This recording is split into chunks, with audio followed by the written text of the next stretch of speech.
Here we are. What up? On our way to LA, down in Atlanta right now. Look at CLA practice. Fun. Look at this green in most of the world now, but Yeah. so we are 2.5 weeks. We're getting real close to East versus West. Almost time to crush Jeremy Parker. I'm feeling pretty good these days. You're doing good. You are doing very I'm trying. You're leveling up all the time on. It's great to see. Training, everything's coming. But Jeremy's really good. Yeah, he's no slouch. Yeah. And he's older, he's a bit bigger. Just a little bit bigger. Just a little bit. I mean, so they're making it a 115, which is real so interesting. he's got to make that. I think he will. Like, I think he's walking on 280 right now. He'll make 115, no problem. But I'm like 100 kilo, and I'm not getting any bigger. It's a great match. Yeah. I think it's so cool that you getting in there. No, I'm excited. It's gonna be fun. Yeah, it's gonna be good. He should have a lot of his buddies there. Yeah, which is great. Yeah. Beating him in front of all his friends. So 2.5 weeks. You probably got just a little bit of training left. We'll Yeah. pull hard this weekend down in Cali, and then you'll probably be About a week of training, and then I'm pretty about a much week. Buffalo. Yeah. Figured we'd talk about some of the matches. It's a great card, but I thought we'd talk about the ones that are on ArmBet. I think you're going to be on ArmBet.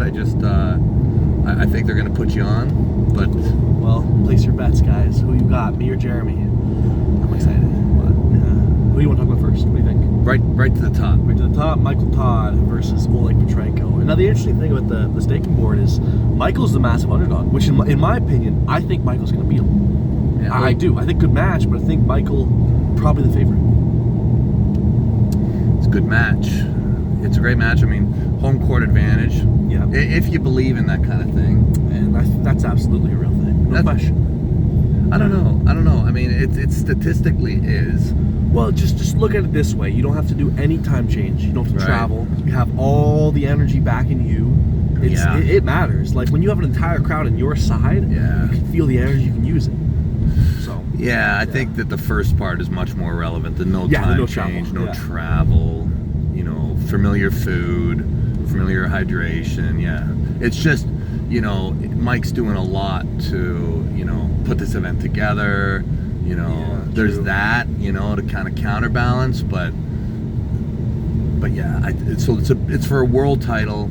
It's world title 105. Yeah.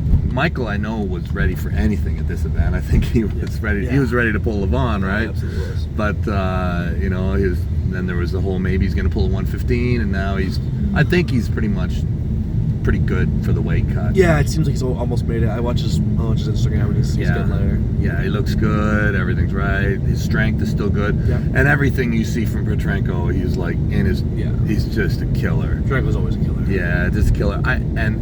I really believe that he's come a long way since I pulled him. I agree. Yeah, I mean what he did to Todd Hutchings, that was nuts. Ridiculous. Either way, I still do think Michael's probably too much, unless he's studied some tapes and figured out how to beat the King's move, which is more difficult to do than just watching stuff. So hard to say, but I think Michael will probably hang him up and then bleed him. Yeah, I think that's very likely. Especially I think that when you first kind of cut down to the categories, like I mean, there's that strength level that you're used to. You're used to pulling super heavyweights. And then the strength difference is obviously different, even though Petranco is for sure an outlier. It's not the same. And I think maybe Michael's still used to that super heavyweight level of power output coming through. Yeah. You got to be active. He's got to be active. And the reverse goes for Petranco. Petranco's got to be patient. Yeah. That's what I think. But yeah, good match either way. It's a great match.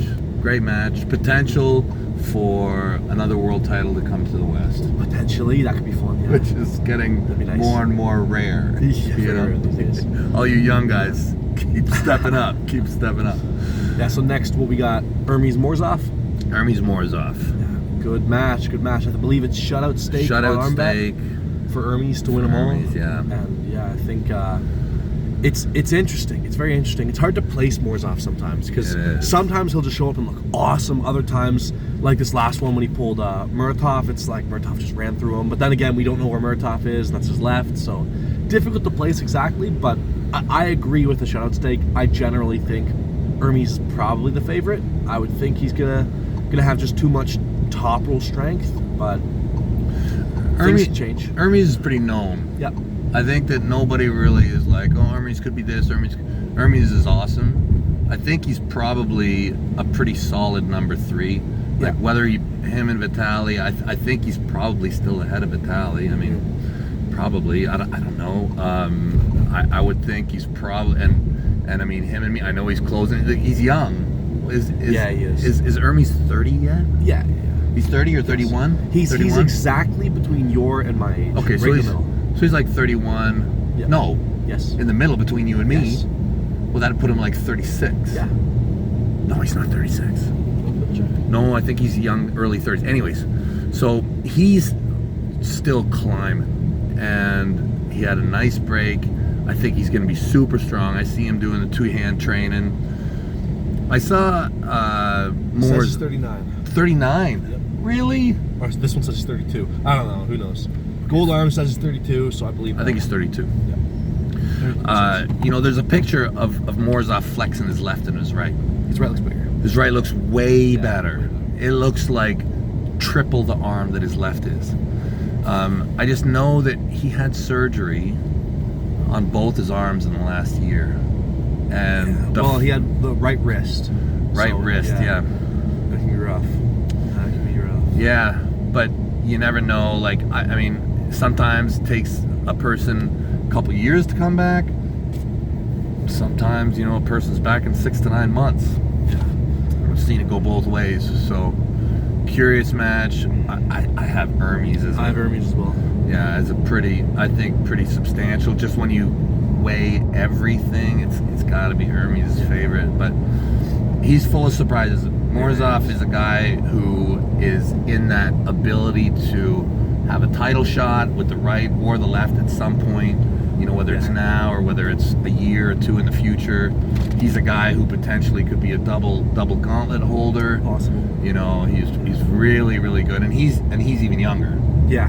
He's in his 20s. Yeah, I think he's 27. I think he's 27 So big future on both those guys. But okay, so that's a good one. Todd Hutchings versus Bogdan Stoka. Now that's a shout out to take for Todd Hutchings. Interesting. Very interesting, because in my opinion, I believe Bogdan has a really good shot of beating him. I think just the style Bogdan pulls, his ability to be fast with the shoulder, it's doable. It's really doable against Todd. I think this is one of the matches that Todd's had at 95. It's 95, yeah? Yes, it's a world title. Yeah. So this is one of the matches where it's like, I'm not so sure, because normally when he pulls Irakli and pulls like other top row guys, I'm like, yeah, probably not. It's probably gonna get caught in Todd's ability to stay kind of here and get the bicep.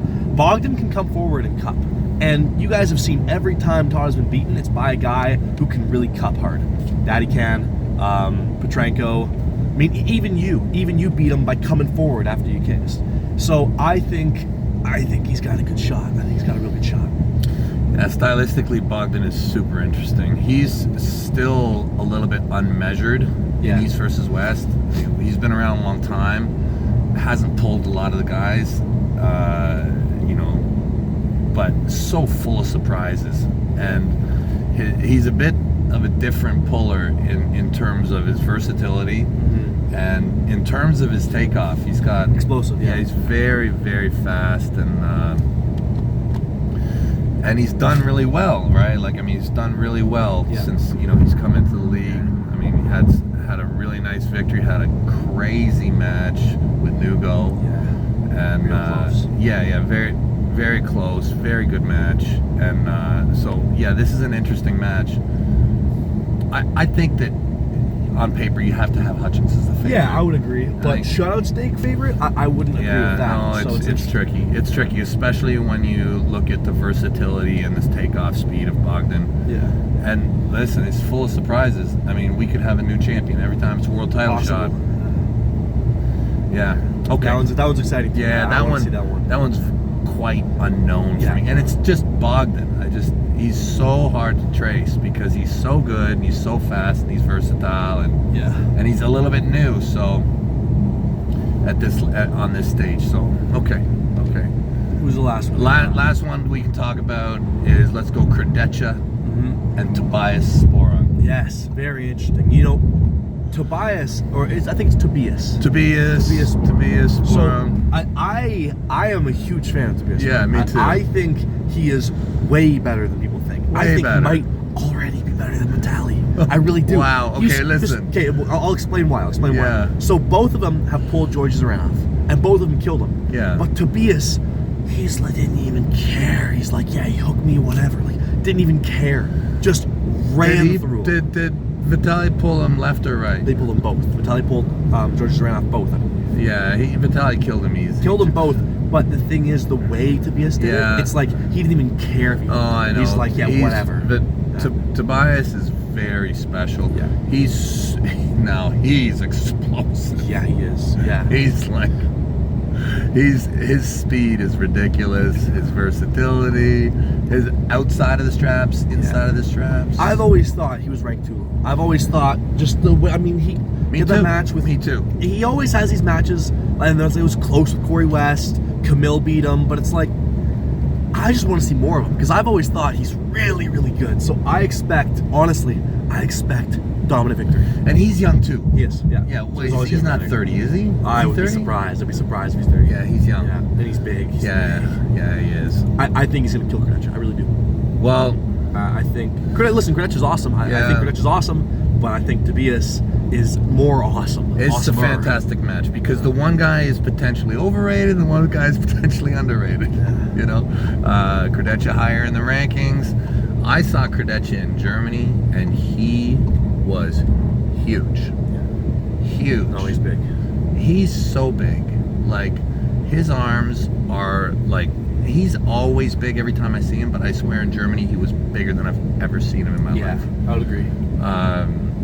So it's tough, you know, and he's practice pool champion of the world.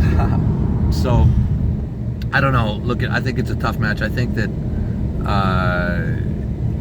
top roll versus Credia has glimpses of just complete greatness where you're like, okay, that's where I thought he was going to be, and you know, and he's at that world title level. Like I remember when he pulled Morzoff. Yeah, it was really nice. He was so close to a world title there.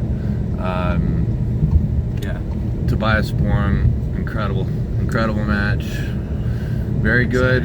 Yeah, I'm excited for the card. I'm most excited for your match. Me too. I gotta say, me too. I'm most excited for you and Jeremy Parker. Actually, yeah, it's a good card. All right, guys, we'll talk to you soon. All the best. See you in Little Rock, Arkansas. I'm just partying all week. I'm just gonna be arm wrestling and making bets and doing whatever East versus West wants me to do, but we'll see.